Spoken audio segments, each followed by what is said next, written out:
Alright, hi everyone. So, the last video I posted was quite a direct one.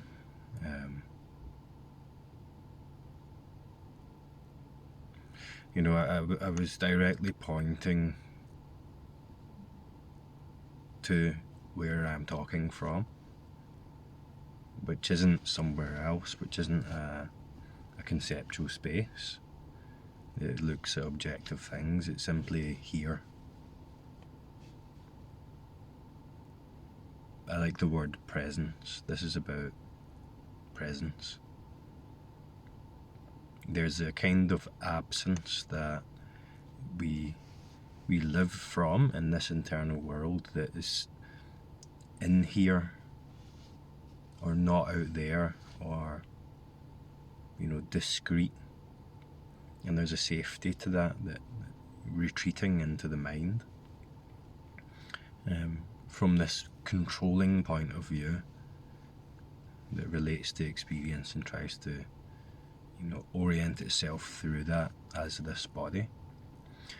But what I'm doing in the direct pointing video is just pointing back simply to here, which includes every aspect of experience.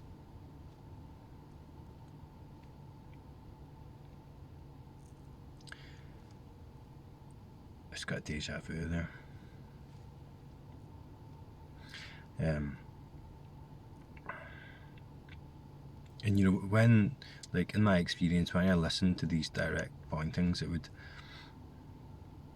would have the effect of expanding my attention out with this internal world, or like just silencing it for a while.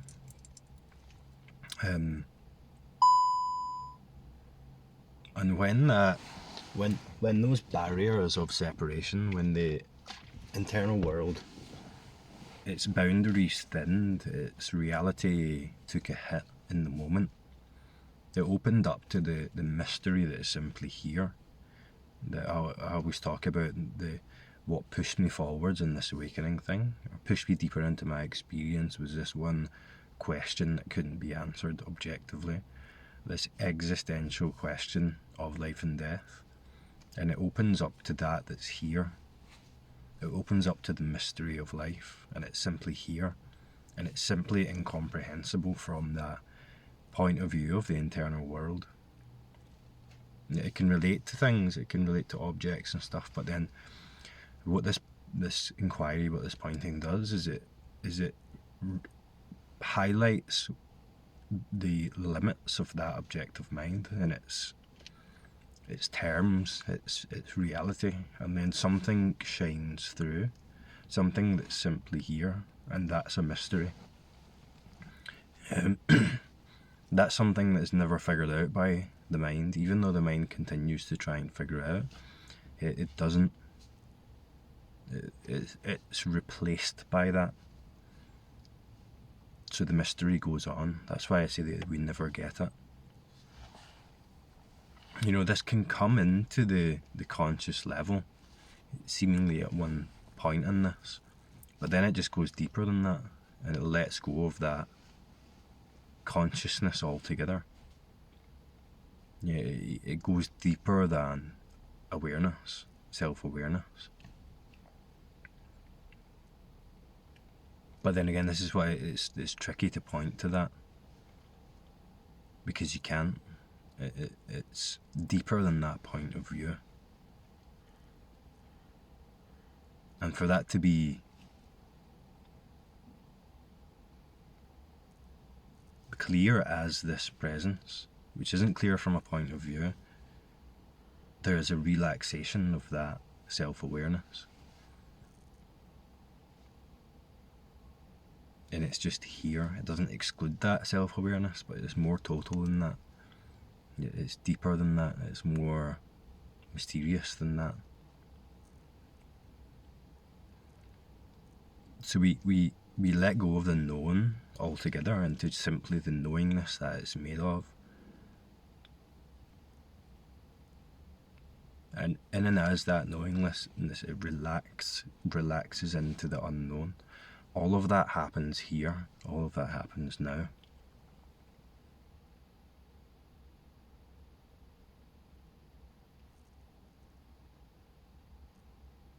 this presence that simply is, and it's not at the same time. And it's uncomfortable to let go of that comprehending view, because that gives us security, that gives us a sense of safety, a sense of control. And we try and control this path, but at a certain point it goes completely off of the map. It opens up transcendent of the world of the known, and we're faced with the mystery that we've been running from this whole time by constructing this relational internal world. In here stops making sense, and then out there falls in, replaces this point of view, and that's a scary thing.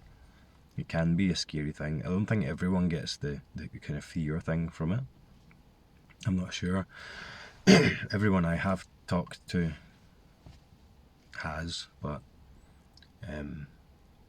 it's a frightening thing to let go of what's orienting us, what's directing us, what seems to be directing us in life, and letting go of that into what's already here, which is a mystery. And it's very much confronting life, but as we confront life, as we open up to life, we open up to death as well, which is here too. And this idea that this is going to change or clarify it, there's a better this, stops making sense. When that belief in getting somewhere, getting something like an attainment, or getting to this, or having this landing here in an abiding way, it's like when this lands, which it doesn't, when the awakening clarifies fully, which it doesn't from that level, then where and when will that happen? It's always going to be here. Then there's an opening to the mystery, and you're like, you can't know this from that subjective point of view. It just doesn't happen that way. But it's like seeing clearly the limits of that comprehending view, seeing it come and go, having that objective experience. There is an awareness of that. It comes and goes, and we see that that's not what I am. It's why I'm simply here throughout. So you could kind of say it's like, this is flawed, but that viewpoint of subject and object, both the subject and object come into view. But it doesn't come into view from a point of view. The whole thing just flattens out into what's here, into what is, which doesn't have a point of view in it, doesn't have a subject and object in it. And despite that, it's completely aware of itself. Then it goes deeper than awareness. Awareness stops making sense, because what's more overt in experience is simply this, which can't be described. So then we fall into that which can't be described, can't be labelled. Is the language but can't be defined by language. It's too total, it doesn't make any sense, it's absolutely paradoxical. But it's clearly here. And part of it's so familiar. The fear is so familiar, the questioning is so familiar, but what all that points to, the unknowable, is it's like, in its own way, it knows itself already. So we don't have to find anything. It's like the character feels like it needs to be complete, it needs to be loved. It needs to find that somewhere, and in that is implicit that it is unlovable, that it is not complete. It's operating off this assumption that's not true, not realising that it is made of the love itself. It is made of completion. Nothing had to happen, nothing had to be got. It simply is as it is, which is inherently complete and inherently an absolute mystery. So when the reality of that comprehending view falls away, the view still operates as a functional thing, as an activity in mind that serves a function, just to orient in the world of the known and relate to all this. But it loses its reality, it loses the suggestion that it can comprehend this. And then the fear moves, and when the fear has moved, when those energetics have expressed, which is kind of like a form of death, confronting of mortality and opening up to what is mortal and isn't mortal at the same time, then without that heavy reality, we can enjoy the limits of that comprehending view. We can push it to its limit and enjoy that as simply entertainment. And it's kind of endearing in a way, because it's like it only operates in this activity. It only operates within its own world. It can't go beyond that, but yet it still continues to try. We continue to push it. And then that frightening, that terror that comes about from hitting up against the limit of the known and clearly seeing that this is the unknown becomes enjoyable in a way. It did for me. Partially it's kind of like a horror movie. It's just a movie.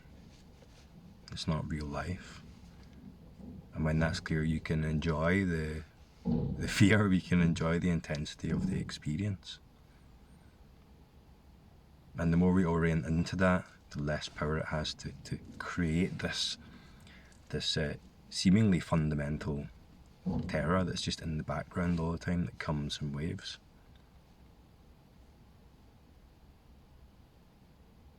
And again, it's replaced with simply what's here. And the meaning of presence, the meaning of direct experience, intuitively at a deep level makes sense to itself, as itself. It's like the limits of that objective mind, that subject and object, make sense. It's clear what that is. It's a function that arises due to conditions. It comes and goes. It contains that subjective position, which is the experience of self. The experience of self comes and goes. What I am and am not is simply here. But you never find it because it's not.